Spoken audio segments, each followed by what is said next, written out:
Welcome to Cyber Threat Intel, your go-to source for the latest updates, news, and insights on cyber threats. Our goal is to arm you with the knowledge to protect yourself in the digital age, whether you're a cybersecurity professional or just curious about the threats lurking in the digital shadows. Make sure to subscribe now on YouTube or your favorite podcast listening platform to join us on the front lines of cybersecurity, because in the world of cyber threats, knowledge is power. Hey, welcome to Cyber Threat Intel. I'm your host, John Good. This is episode number 65. And it's Thursday, July 11th, 2024. If this is the first time you're joining the show, glad to have you here. If you're returning from another episode or some other content, glad to see you coming back, getting your fix of cyber threat intel. Always great to see that. Now, with that being said, if you need to grab a snack or a drink to get you through the content, make sure you go do that before you keep going. And then also, if you want to see any of the articles that we cover in the episode, as well as some other articles that we add that are worth reading, but they didn't quite make it in the show, head on over to cyberthreatintel.com. Again, cyberthreatintel.com, and you can find all that information there. With that being said, let's go ahead and flip on over to my screen and get into the content. All right, so first article here, Poco rat burrows deep into mining sector. Unidentified attackers are spreading a novel, credential harvesting remote access Trojan, a rat, that spies on environments and can deliver further malware, so far targeting mainly the mining and manufacturing sector in Latin America. Dubbed Poco Rat for its use of the popular Poco C++ libraries as an evasion tactic, the malware is spreading in an email campaign that was first discovered, hitting one unnamed Latin American company hard in the mining sector. Emails used to propagate the rat follow a consistent pattern, which make it easy to follow the campaign's scurrying, the researchers noted. Both the subject and message body are in Spanish and use finance themes such as claiming to involve invoices to lure users. Inside the emails are malicious Google Drive and HTML files where unwitting targets will find Poco rat nesting. So this is kind of an interesting thing whenever you see malware or anything like that. Again, we've talked about this on this show, is looking at characteristics of that malware. So is it written in a certain programming language? Is it written in a certain a spoken language? So Spanish or English or Russian or Chinese or something like that. And you can use all these characteristics to really evaluate and classify and assign or attribute certain malware to certain groups. And obviously that helps with the whole story. When we're thinking about cyber threat intelligence, we're thinking about building profiles of our threat actors or adversaries, and what are the tactics and the techniques they use, what are the malware that they use, what are they ultimately trying to do. And so it's all part of this plan or this process of really building that profile. So keep that in mind as you're thinking about threat intelligence. It's all about building a profile and attribution. Back to the article, attackers use 3 methods to ultimately achieve the same delivery result. Most of the messages hid the Poco rat payload either via a direct link to a 7-zip archive, so a zip file, hosted on Google Drive, while about 40% used a malicious HTML file with an embedded link that then downloads a 7-zip archive hosted on Google's service. Meanwhile, about 7% of the messages use an attached PDF to ultimately download the 7-zip archive hosted on Google Drive, the researchers found. So again, a lot of times with malware, there are multiple stages to the actual infection. It may be in the email. A lot of times it's not. A lot of times you might have some kind of embedded command or something within like a PDF file or something of that sort that kicks off the attack chain, that kicks off that infection chain. So you open up the PDF that seems legitimate. It goes then and downloads something, which then continues multiple stages of getting your system infected. That's typically how it is. It's usually not all just lumped into one email or one file, because a lot of times the malware scanning tools, antivirus and things like that, they will notice that a lot more when it's all kind of packed into one file. It's also easier to create signatures and things like that if it is in that case. If you kind of break it up into multiple pieces, it's easier to kind of to change those modules, if you will, and kind of affect the signature patterns or the signature scanning abilities of these tools. Back to the article, the malware shows consistent behavior across victims, establishing persistence upon execution, typically via a registry key. We know that attackers are always trying to get persistence, so that's pretty common. It then launches the legitimate process grpconf.exe, which only has a few ways in which it can legitimately run on a modern Windows OS, the researchers noted. So if you're somebody who is susceptible or a potential victim of this malware, then one of the things you can do, obviously, is start looking for that executable to run. That would certainly be a good step. And you can use that to identify if it should be running in your network. If it shouldn't be running in your network and it's operating on some system, then obviously that's an issue and you should look into that. Once executed, the POCO rat connects and communicates to a static C2 and is connected to at least one of three ports, 6541, 6542, or 6543. Unless an infected computer has a geolocation in Latin America, the C2 won't respond to the rat's attempts to communicate. Now, that's interesting. So using geolocation to really identify where that system is, and that is a very targeted attack. A lot of times we don't see that kind of specific action or specific check because it's more about just getting it out to as many people or companies as possible. So that is certainly an interesting strategy and shows, again, that it's very targeted in who it's going after. All right, let's keep moving here. Next article, CISA urges devs to weed out OS command injection vulnerabilities. CISA and the FBI urge software companies on Wednesday to review their products and eliminate Path OS command injection vulnerabilities before shipping. The advisory was released in response to recent attacks that exploited multiple OS command injection security flaws, CVE 2024-20399, CVE 2024-3400, and CVE 2024-21887 to compromise Cisco, Palo Alto, and Avanti network edge devices. OS command injection vulnerabilities arise when manufacturers fail to properly validate and sanitize user input when constructing commands to execute on the underlying operating system, today's joint advisory explains. Designing and developing software that trusts user input without proper validation or sanitization can allow threat actors to execute malicious commands, putting customers at risk. So this is a software one-on-one kind of thing, at least from a security review and analysis point of view, is looking for validation or sanitization of input. One of the things that traditionally, or I guess historically, developers have done or fell victim to is trusting that a user is going to put in the proper input, and so they may not put sanitization or validation into the actual code base or into the code. That's a huge mistake. We've seen that cause so many issues across the board because even a trusted user or a quote unquote trusted user will maybe test things out, especially if they are more technically inclined or they have more technical knowledge. Then they might just poke around and see what they can find. And that's kind of best case scenario. On the worst case scenario, an attacker, somebody that's malicious that has that same kind of knowledge, they are going to definitely exploit that and enter in things that they probably shouldn't.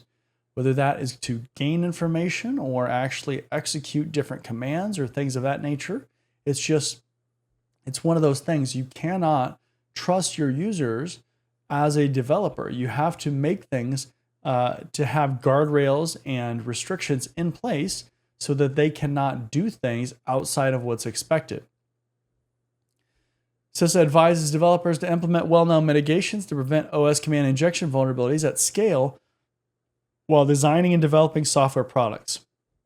And they list them in here. So use built-in library functions that separate commands from their arguments whenever possible instead of constructing raw strings fed into a general purpose system command. Use input parameterization to keep data separate from commands. Validate and sanitize all user-supplied input. Limit the parts of commands constructed by user input to only what is necessary. Again, these are very common things that not all developers do for a variety of reasons, but they're all really bad if you're not doing them. You have to do this stuff. It is so critical that, especially when you're dealing with the operating system, it just blows my mind when developers don't do these kind of basic core things in their applications. Even application scanners, things like code analysis tools, so SAS tools, rather static code analysis tools, they will look for this stuff if you're bringing in user input. You just have to do this. Now it also says tech leaders should be actively involved in the software development process, which is true. Both tech leaders, just in the normal sense, as well as security leaders, you should all be kind of involved in this process and have checks in place to look for this stuff, but also understanding that workflow or that process of, okay, so you are bringing in input from a user. How is that input checked? What can that input do? How are we validating that input? Are we actually doing things like penetration testing against the applications or against that code, both static and dynamic? So just in the code base, and then once it's actually in a deployed state, are we doing all these checks to make sure that we're not introducing vulnerabilities in this code base? It can be a serious issue if you're not. So this is a really, really important article and concept if you're developing software in your organization, and one that, again, not all companies and developers put a lot of effort into or give a lot of attention to. Next article, a new ransomware group exploiting Veeam backup software vulnerability. A now patched security flaw in Veeam backup and replication software is being exploited by a nascent ransomware operation known as estate ransomware.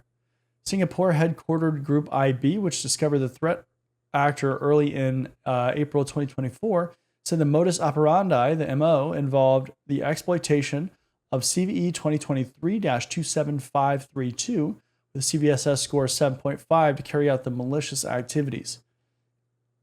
Initial access to the target environment is said to have facilitated by means of a Fortinet FortiGate firewall SSL VPN appliance using a dormant account.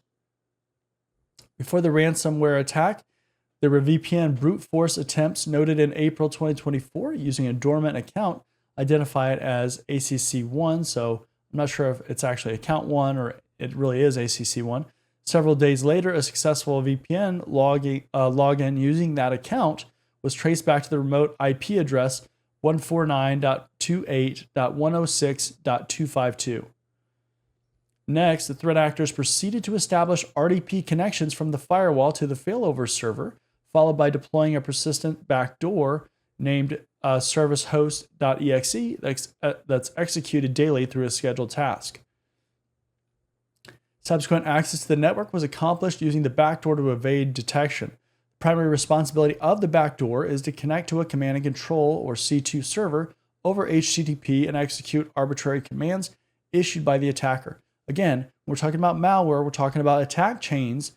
They are very, very rarely a single stage kind of thing. There's almost always, like 99.9999% of the time, there is multi-stage processes in these attacks in today's world. Obviously, way back when, before a lot of our detection tools got better, you would see single stage efforts. But as the tools have gotten better, we've seen these broken up because it is easier to obfuscate or hide or conceal or camouflage what the attacker's trying to do by breaking it up. But certainly, understanding what's going on in your network, what should be happening in your network is really important. We talk about things like RDP connections. Are those allowed? Are those allowed from certain devices? Are those allowed from certain servers? Things like that. You should be looking for those things and make sure that when you know if it's not allowed, that should generate some kind of alert so that you're automatically notified. It's all about understanding your network and understanding what is allowed and what is not allowed. Those are so important in identifying malicious traffic. Group IB said it observed the attack, the actor exploiting Veeam flaw CVE 2023-27532 with an aim to enable XP_command shell on the backup server and create a rogue user account named VBKP, so Veeam backup, alongside conducting network discovery, enumeration, and credential harvesting activities using tools like NetScan, AdFind, and NitSoft via the newly created account. So again, new account. That's another thing that you should be monitoring and watching for. Any kind of new accounts, you should validate and make sure they have a legitimate purpose. Don't just go based on the name. There should be some kind of change management process involved in this, and validation and approval, because people shouldn't just be going around and creating new accounts. That is one very common indicator of compromise in networks and in systems is when new accounts start showing up. A lot of times when threat actors get access and they have the ability to create accounts, if they can create an account that seems legitimate and then just kind of hide with that account, and you're just going based on name, you see a Veeam backup account and you think, yeah, that makes sense. That's a legitimate name. But is there any change management process associated to that? Was there any review or approval for that? So you have to do all this stuff to make sure that your network isn't infiltrated, because a lot of times attackers do things that just feel right. If you're going based on feel or what they appear to be, then you might be compromised. It's like when we're talking about phishing emails. When attackers make these very legitimate looking phishing emails, that's the same kind of thing. Or a legitimate phishing website, it's the same thing. They're just trying to make it look or feel as legitimate as possible. So if you just kind of glance over it, you're going to assume that is fine. That's legitimate. That's why we have the other checks, right? That's why we have those other controls to help us identify these things throughout those checks. Next article, these banks to retire one-time passwords for customers with digital tokens. 3 major retail banks in Singapore slated to retire the use of one-time passwords, OTPs, for customers who have digital tokens in a move that aims to combat phishing scams. To be phased out within the next 3 months, OTPs will remain available to customers of the 3 banks, DBS, OCBC, and UOB, who still rely on physical tokens. These users, however, are strongly encouraged to activate their digital tokens to better safeguard their credentials against phishing attacks, according to a joint statement released Tuesday by industry regulator Monetary Authority of Singapore, MAS, and the Association of Banks in Singapore, ABS. With the phasing out of OTPs, customers who have to use their digital tokens on their mobile devices for authentication when they log into their bank account or mobile banking app.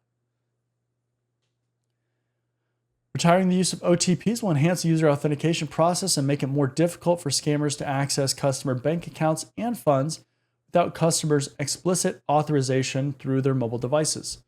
So one of the nice things with digital tokens is that you can regenerate these and you can keep them just randomizing compared to sometimes physical tokens, which may or may not be a randomizing kind of thing. A lot of times it's a token stored on that device. So certainly it's more of a static token or a static value. And whenever anything is static, that just makes it a little bit easier to potentially crack or potentially identify what that value is and be able to replicate it and all those kinds of things. So that's why digital tokens can be of value in organizations, or in this case with sensitive information, banking information, because it is, again, it's a little bit more random. You can randomize it over time, put an expiration timer on there, all those kinds of things, and it can be a little bit more secure. Certainly, there can be issues with digital tokens, depending on the system you're using, but there's certainly a lot of value in that. And digital tokens can be less expensive than having people need to buy or acquire a physical token.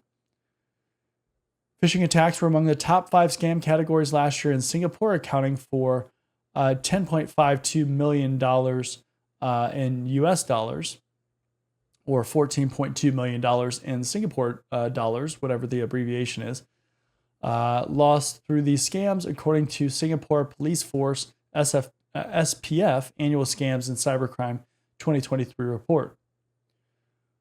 While they may give rise to some inconvenience, and this is a quote, such measures are necessary to help prevent scams and protect customers, said ABS Director Anj Aboon. I'm not sure if that's how you say the name, but this is a key point with security in general, is this whole idea of convenience over security. In security, especially in a lot of different organizations and industries, and in general too, there has to be a balance between the two. A lot of times with users, if you make it very inconvenient, they're going to find ways around it. They're going to find ways to make it easier on themselves because you've just made it so annoying, so difficult to actually use. So, and especially if it's optional, they may just opt to not use it. So that can also affect the business as a whole, and you have to be really careful with that.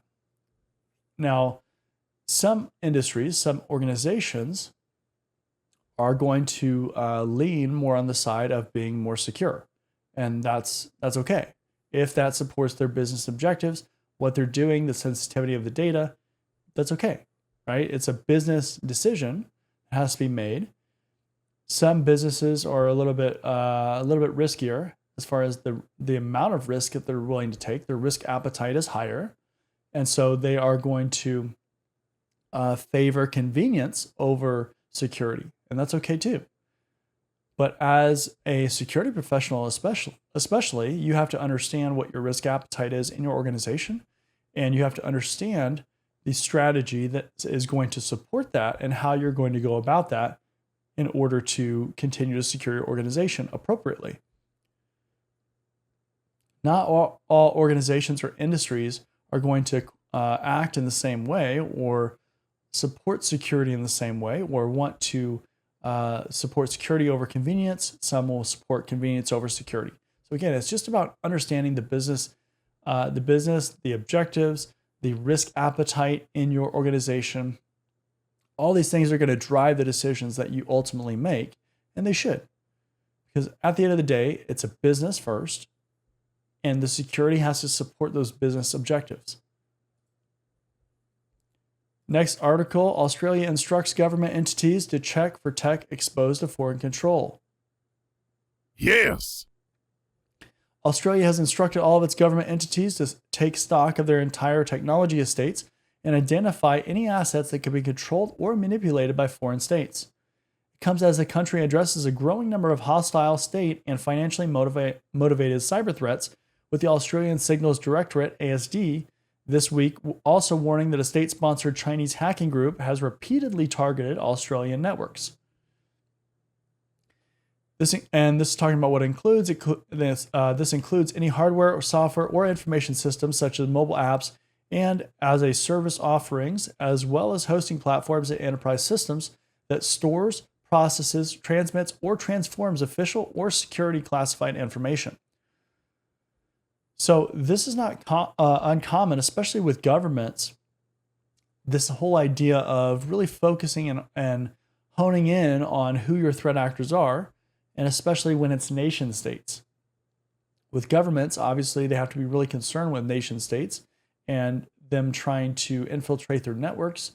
We've seen that as far as strategies and tactics that some of these governments around the world are trying to do. They're trying to get into different government networks, especially with things like China, Russia, North Korea, those governments that are really trying to exfiltrate data and learn certain things, find technology, IP, all those kinds of things. So that in its sense is not new. You don't always see normal organizations having such focus on that. Certainly there's a risk management process, a third-party acquisition process, vendor risk management, supplier risk management, third-party risk, whatever you want to call it. But a lot of times it's not always focused necessarily on the government aspect of it or the nation state aspect of it. Doesn't mean it's not, but especially when it's dealing with certain countries. There are certainly certain countries that that companies are less likely to want to be involved with or open themselves up to risk to. These entities will also have to conduct a full stock take on all internet-facing systems or services under a second direction covering anything that can be directly accessed or by untrusted or unknown entities over the internet, and then develop a security risk management plan specific to those systems and services.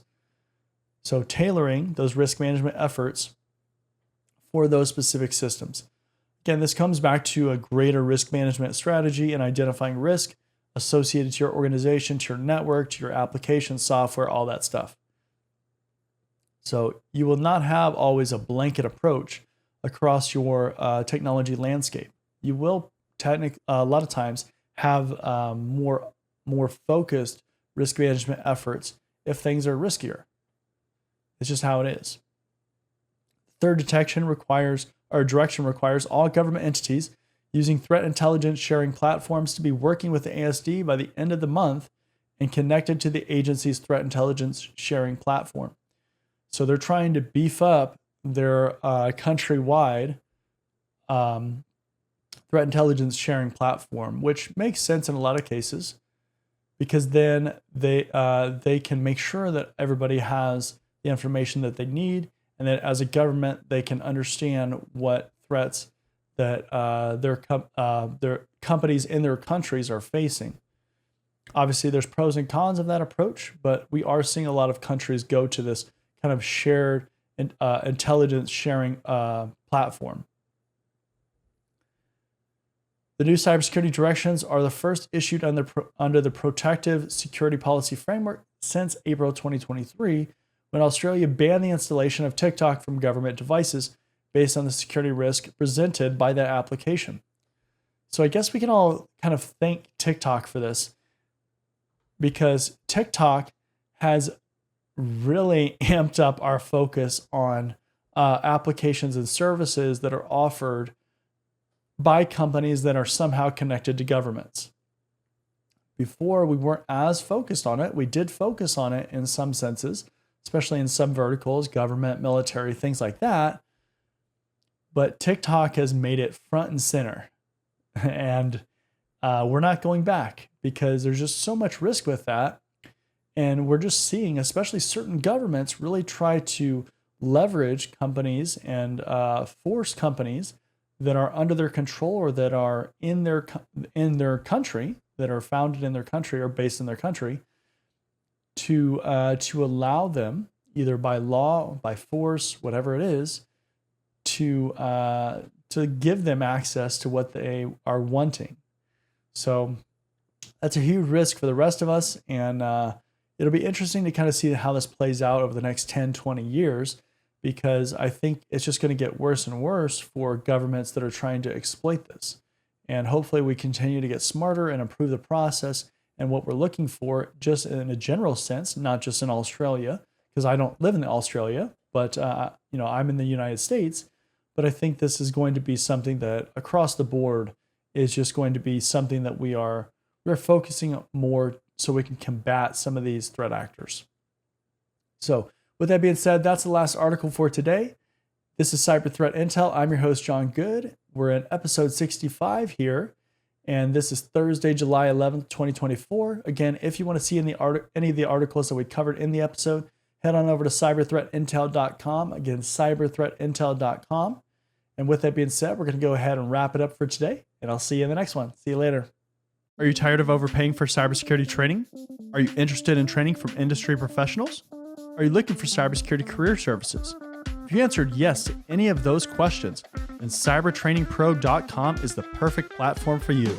At Cyber Training Pro, we're a one-stop shop for all your cybersecurity needs. We can train you for industry certifications or just improve your overall knowledge and skills in a certain area. Unlike other platforms, we don't stop there.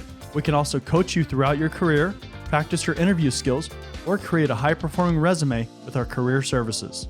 CybertrainingPro.com isn't just another training platform. Students get exclusive access to our private community where we go beyond training courses to provide additional content, tips and tricks, and engagement with both other students and staff. Look, by the year 2025, there could be as many as 3.5 million job openings in cybersecurity. With so much opportunity, why not maximize your career potential with a platform that cares about your success? Come join us at cybertrainingpro.com and start building your future today.